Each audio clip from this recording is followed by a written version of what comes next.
So now let's connect this climate change to this food situation. I saw this article here. Of course, World Economic Forum as usual. They're kind of the main think tank for this stuff. 5 reasons why eating insects could reduce climate change. Yeah, cow farts and all that stuff. You guys know. Let's see here. Our consumption of animal protein is the source. These source of greenhouse gases and climate change. That's crazy. That is a total lie. You guys know that. The source of greenhouse gas and climate change. Greenhouse gas and climate change both have not been empirically proven. So they make these false arguments from the gate. Insects are an overlooked source of protein and a way to battle climate change, just like jabs are a way to battle pandemics, right? They even say jabs are a way to battle climate change too. The consumption of insects can offset climate change in many ways. So we see the propaganda, we see the move towards eating bugs. But I want to show you a clip here by George Monbiot. And this is the type of arguments we will be hearing. And it is this perspective that will support this new bug movement and the removal of animal proteins and animal fats from our diets. It is this argument precisely we must rail against. This country, George, there's a big emphasis on agriculture and how agriculture needs to cut its emissions. And I know it's an issue you feel very strongly about. You've said that agriculture is arguably the most destructive industry on earth. Explain, and do you still believe that, George? It's by far and away the greatest cause of habitat destruction, the greatest cause of wildlife loss, the greatest cause of extinction, greatest cause of soil loss, greatest source of freshwater use. It's one of the greatest causes of climate breakdown, bigger than transport, one of the primary causes of water pollution and of air pollution. So it's right at the top. Oh, and sorry, I forgot to say land use, the biggest issue of all. It's by far and away the greatest form of land use. Which might be why Gates is buying up all the land. That humans inflict on the planet, which means all that land is land which can't be used for wild ecosystems. And while obviously we need farming, we need to minimize those impacts. We need to act as drastically within that sector as any other sector to prevent the collapse of our life support systems. And what that means, above all else, is getting out of livestock farming, is really shutting down animal farming altogether. Wow. That's crazy, man. The gall. The hubris. He said stop animal farming altogether. Here it is. For people that think this stuff is conspiratorial, this is the move. At least one of many. But this is the perspective of these globalists, the sustainability movement. And again, they're only aiming this at the quote unquote West. See, there's massive continents that aren't being touched with regard to animal farming, etc. Absolutely crazy. But this is what we're up against, guys. Which means all that land is land which can't be used for wild ecosystems. And while obviously we need farming, we need to minimize those impacts. We need to act as drastically within that sector as any other sector to prevent the collapse of our life support systems. And what that means, above all else, is getting out of livestock farming, is really shutting down animal farming altogether, because that has massively disproportionate impacts on the living planet. And we need to switch towards other sources of food, plant-based diets, which are far more efficient, far lower environmental impact. By the way, when they say plant-based diets, they don't mean organic plants. They mean genetically modified plants. So let's get that straight too for all of the vegetarians out there that might think this is a good idea. They're not going to allow you to eat the plants you want to eat the way you want to eat them. This Hegelian dialectic situation that is centralizing all production, means of production and products. Man, they want to make kibble. It's coming down to straight up bug-based, soy-based kibble that they can reproduce high volume, very cheap. I'm Nicole Kidman, and I am going to eat a 4-course meal of bugs. Eating micro livestock, cornworms, Extraordinary.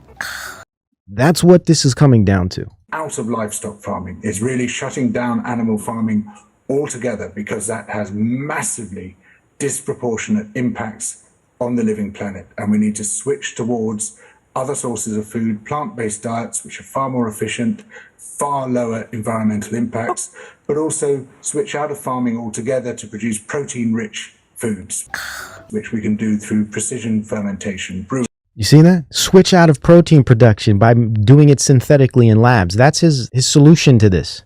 We're going to take the farming, the land, all the green thumbs out there, they're speaking to you. We're going to take this all away from you. Let us experts, let us scientists and transhumanists take over. But also switch out of farming altogether to produce protein-rich foods, which we can do through precision fermentation, brewing George, microbes. I can hear farmers all over this small country of ours shocked and perhaps screaming at their televisions because they're saying, are you saying all animal farming, in your opinion, really needs to stop? Yes, it does. It really does. It's a bit like leaving fossil fuels in the ground. Unless we do that, we've really got very little chance indeed of preventing this domino effect of system collapse right across Earth systems, which basically makes the planet uninhabitable. So eating meat and milk and eggs is an indulgence we cannot afford. Wow.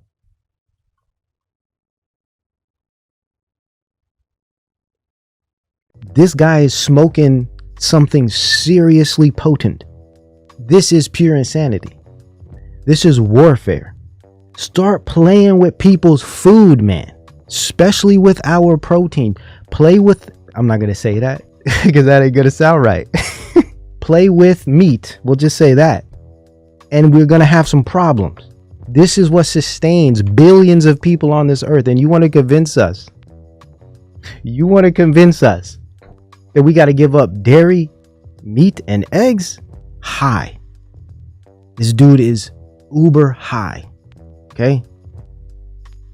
These people, man, this is what we're up against. We're up against the metaverse. We're up against panoptic surveillance. We're up against biosecurity.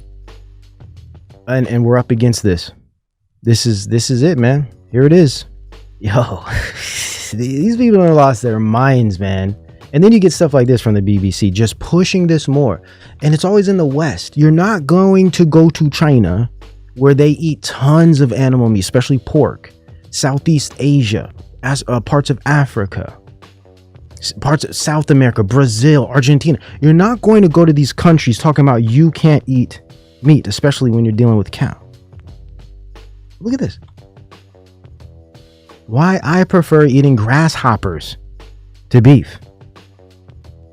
For most people in Europe and the US, the idea of eating crickets and grasshoppers can seem revolting, but they are a popular snack in parts of Africa and Asia. True, but it is not the foundation or the base of their diets, okay? They're trying to make us believe we need to eat predominantly bug-based protein. Crazy. But they are a popular snack in parts of Africa and Asia. Not only are they packed with nutrients, but they are less harmful to the climate too. See, so we have to adjust ourselves for the climate instead of adjusting these industries for the climate. But again, we're changing energy, we're renewable energy and all of this nonsense. Look at how this renewable energy is actually produced. Look at what these systems rely upon to work. This is from gov.uk. Apply for a lump sum payment to leave or retire from farming. Check if you're eligible for the lump sum exit scheme. What you need to do and how to apply.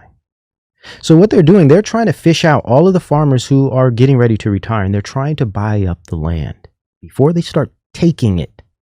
Incremental. World's largest cricket processing plant coming to London.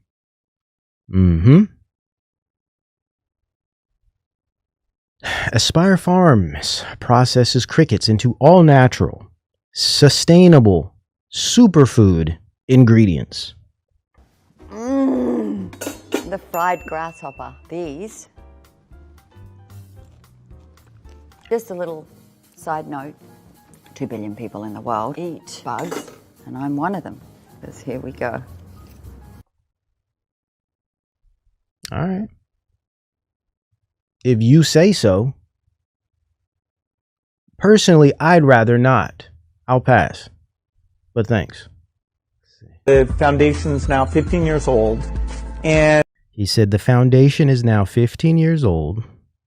also this year we have the UN looking at the Millennium Development Goals, which were the World Harvest from 1990 to 2015, and adopting the next 15 years of goals. So what can we get done by 2030? So now we're going through that next set of goals. What can we get done until or between that point and 2030? That's what we're going through right now. What they can get done is being forced upon us under the guise of mass crisis. We'd pick health, education, farming, and adopting the next. He's telling you right here, we pick health, farming, and education. What are we seeing right now? We're seeing health under the guise of pandemic. We're seeing education under the guise of virtual learning, lockdown, forced masking that's making people pull their children out of schools. This is all by design to bring in the virtual learning, lifelong learning, all of these new education virtual programs they've been having in the background, waiting for the perfect moment. And of course, farming, because they want to replace all of our food supply and our food production.